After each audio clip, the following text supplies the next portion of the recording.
In the heart of West Africa, nestled along the winding arteries of the Niger River, rose a civilization of immense wealth, wisdom, and warfare. A civilization that challenged the sands of time, yet now lies buried beneath them. This is the story of the Songhai Empire. For over 800 years, Songhai flourished, expanded, and ruled vast territories, stretching from the forests of modern Ghana to the arid dunes of the Sahara. But what caused this mighty empire to rise, and what led to its tragic fall? In the next few minutes, we'll explore the rise, zenith, and collapse of one of Africa's greatest empires. From epic battles and golden cities to religious revolutions and foreign invasions. Join us on this journey through power, piety, and legacy. Our story begins long before the age of empires, in the early 9th century. The land we now call Mali and Niger was home to the Songhai people, fisherfolk, traders, and warriors living by the river that gave them life, the Niger. The Songhai were not alone. They existed in the shadows of giants, the Ghana Empire first, then the Mali Empire. It was under Mali's rule that the Songhai city of Gao became a thriving trade hub. Gao, soon to become the capital of Songhai, grew in prominence, fed by Trans-Saharan trade in gold, salt, and slaves. By the 14th century, it was clear, the Songhai would no longer remain under Mali's thumb. In the year 1464, a storm brewed over the western Sahel. Its name was Sunni Ali.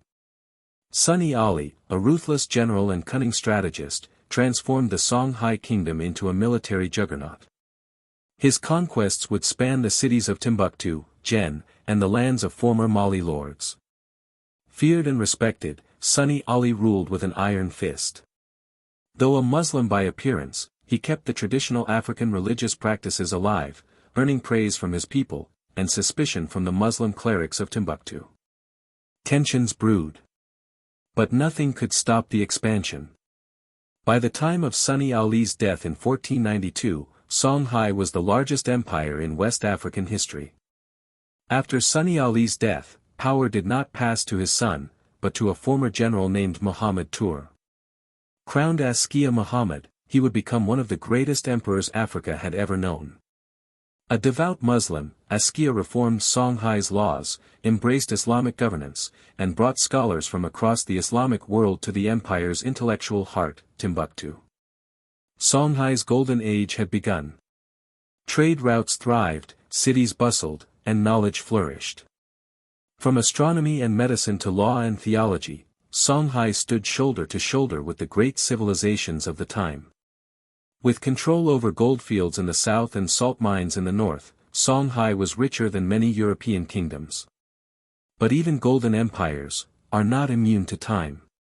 Following Askia Muhammad's reign, the empire struggled with succession crises.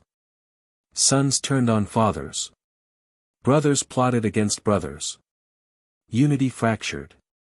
Corruption crept in. Local governors acted like kings. And across the sands, another storm was gathering.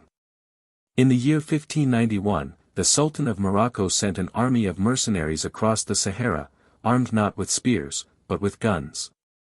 The Moroccans invaded with gunpowder, and shattered Songhai's centuries-old military might. The once mighty empire fell.